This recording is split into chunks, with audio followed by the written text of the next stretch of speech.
बल दिया गया है। अब आइए हम देखते हैं कि इस्लाम में शिक्षा का क्या महत्व है, इनका शिक्षा के साथ क्या व्यवहार रहा है। क्या इस्लाम ने भी अपने विद्वानों के विचारों एवं उनकी अंतरात्माओं को प्रतिबंधित किया है? नहीं, इस्लाम ने ऐसा कुछ भी नहीं किया है। आप इस इतिहास के पृष्ठों का अध्ययन करने से ज्ञात होता है कि मुसलमानों ने शिक्षा के साथ जो संबंध रखा अनुपम है।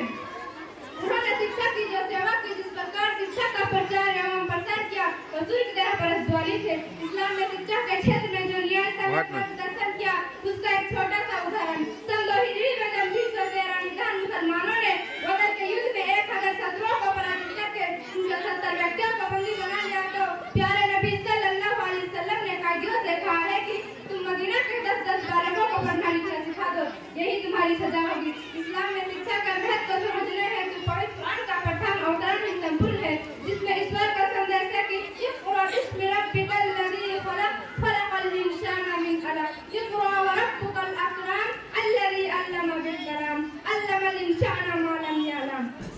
कुरानी आयत इस बात की सूचक है, इस्लाम शिक्षा को महत्वपूर्ण दृष्टि से देखता है। पवित्र कुरान ने अपनी आयतों पर विराम नहीं लगाया है। आप इनको आगे वक्तव्य दिया है कि शिक्षित और अशिक्षित कभी समान नहीं हो सकता, जैसा कि कुरान पाक में है, कुल हल यस्तवी लज़ीना यअलमून वल्लज़ीना ला यअलमून।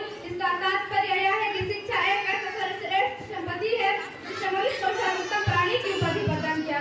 हज़रत आदम के सामने फरिश्तों का माथा टेकने पर वध किया और आप सल्लल्लाहु अलैहि वसल्लम ने शिक्षा को सभी मुसलमानों पर अनिवार्य ठहराते हुए संदेश दिया। तलबुल इल्मी फरीज़तुन अला कुल्लि मुस्लिम। इसी प्रकार इन्नमा यख्शाल्लाह मिन इबादिहिल उलमा, अर्थात विद्वान लोग इस पर से भय खाने वाले हैं। सूरह अनकबूत में संदेश है कि वतिल्कल अमसाल नज़रिबुहा लिन्नास वमा यअक़िलुहा इल्ला अल-आलिमून, अर्थात हम इन उदाहरणों का वर्णन कर रहे हैं, इन्हें केवल शिक्षित ही समझ सकते हैं। ऊपर वर्णित दोनों आयतों से ज्ञान होता है कि तौहीद, एकत्ववाद एवं रिसालत और न्याय धार्मिक विधि विधानों का आगाज होने का केवल शिक्षा ही है। सूरह मुजादिला की आयत की व्याख्या करते हुए इब्न अब्बास कहते हैं कि ज्ञानी व्यक्ति साधारण व्यक्ति से 700 दर्जा आगे होंगे और एक दर्जे से दूसरे दर्जे तक 100 वर्षों की दूरी है। इमाम अहमद का कथन है कि शिक्षा की आवश्यकता भोजन से भी अधिक है। इस्लाम में शिक्षा ही के आधार पर एक व्यक्ति किसी विद्वान के अनुसरण करने पर बेबस नजर आता है। इस कथन को समझाने में तुम्हें बड़ी यह कविता पर्याप्त है।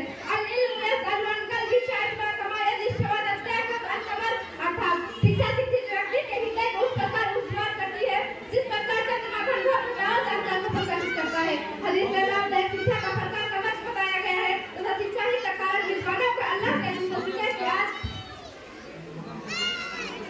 अस्सलाम वालेकुम।